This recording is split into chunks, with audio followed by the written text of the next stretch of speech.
جب آپ کوئی چیز خریدتے ہیں اس سے تو آپ کی انکم کم ہوتی ہے. ہاں جی، جیسے آپ نے بات کی کہ مجھے نفع ہو نقصان ہو وہ تو بات کی بات ہے. یعنی میں نے کوئی بازار میں کوئی چیز لینے گیا ہوں تو میری تو جب میں نے وہ چیز خریدی ہے میری تو انکم کم ہو گئی بیکاز آف دیٹ پرچیز. اگر میں نے 20,000 کی کوئی چیز لی ہے تو میری انکم 20,000 سے کم ہو گئی. تو یہاں جو ٹیکس ہے یہ کم ہونے پر ہے انکم کے. اسی لیے نبی پاک صلی اللہ علیہ وسلم نے ٹیکس کو جی ایس ٹی جو ہمارے ہاں سیل ٹیکس ہے یا جی ایس ٹی ہے باہر یہ ویٹ ہے آپ نے ختم کیا کیونکہ یہ ایک استحصال تھا کیونکہ انکم تو ہوئی نہیں. تو دوسرا آپ نے کہا کہ ایک جو تاجر ہے وہ سارا سال کاروبار کرتا ہے اس کی جو سیونگ ہوتی ہے. آپ دیکھنا اس قدر خوبصورت پیٹرن ہے اس قدر لاجیکل ہے اسلام کا یہ ٹیکسیشن سسٹم. انکم ہوگی فوراً ٹیکس دو گے, فصل کاٹو گے فوراً ٹیکس دو گے, سال کا انتظار نہیں کرنا. اور جتنی بار انکم ہوگی ایک بار نہیں, جتنی دینا ایک اب انڈسٹری ہے وہ ہر مہینے پروڈکشن اس میں ہو رہی ہے تو ہر مہینے ٹیکس ہے. اگر وہ ڈیلی پروڈکشن کر رہی ہے تو ڈیلی ٹیکس ہے. اب دیکھنا ہوٹلوں, اچھا دیکھیے یہی چیزیں سرمایہ دار میں بھی ہے. اب ہوٹلوں پر جو یہ ایکسائز ڈیوٹی ہے یہ ڈیلی ہے, اور ڈیلی کیا ہے کہ مطلب دن میں 4 دفعہ ہے. اگر 4 دفعہ اب لوگ کھانا آئیں گے, صبح بھی ٹیکس ہے, دوپہر کو بھی ٹیکس ہے, شام کو بھی ٹیکس ہے. تو اسلام کا جو ریشنل ہے. اچھا آپ نے جو بات کی نا, میں جب کام کرتا ہوں تو اے آئی جو ہے نا آرٹیفیشل انٹیلیجنس اس سے بھی مدد لیتا ہوں, اس سے چیٹ کرتا ہوں.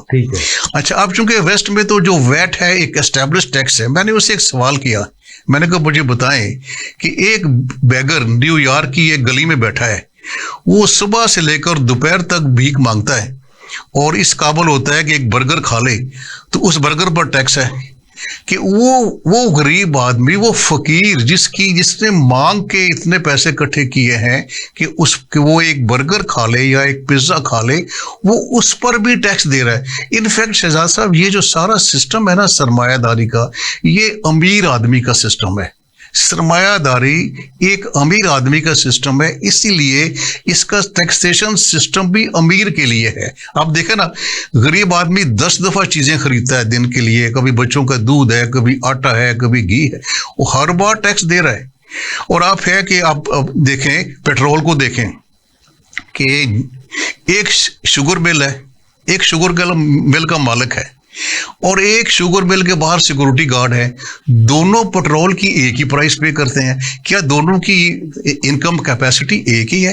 تو اس میں جو اسلام کا کنٹریبیوشن ہے ان اکنامکس کے مضمون میں, ہم چونکہ دین کو اور انداز سے پڑھتے ہیں, کبھی ہم نے دین کا ایسے جائزہ ہی نہیں لیا. اور خاص طور پر نبی پاک صلی اللہ علیہ وسلم کی جو پوری لائف ہے اور مدینہ میں جو 10 سال ہیں, تو اس میں ہے کہ تجارت پر کوئی ٹیکس نہیں ہے.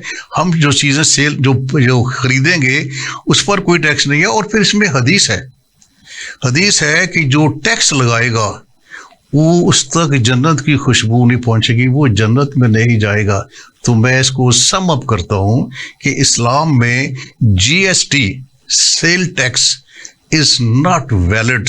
اور ہمارے ہاں کیا ہے پاکستان میں, جس کی ہم آگے بات کریں گے, مور دین 50% ٹیکس از انڈائریکٹ. آپ نے بات کی تھی انڈائریکٹ کی, اسلام میں کوئی ٹیکس انڈائریکٹ نہیں ہے. عشر بھی ڈائریکٹ ہے اور زکوٰۃ بھی ڈائریکٹ ہے.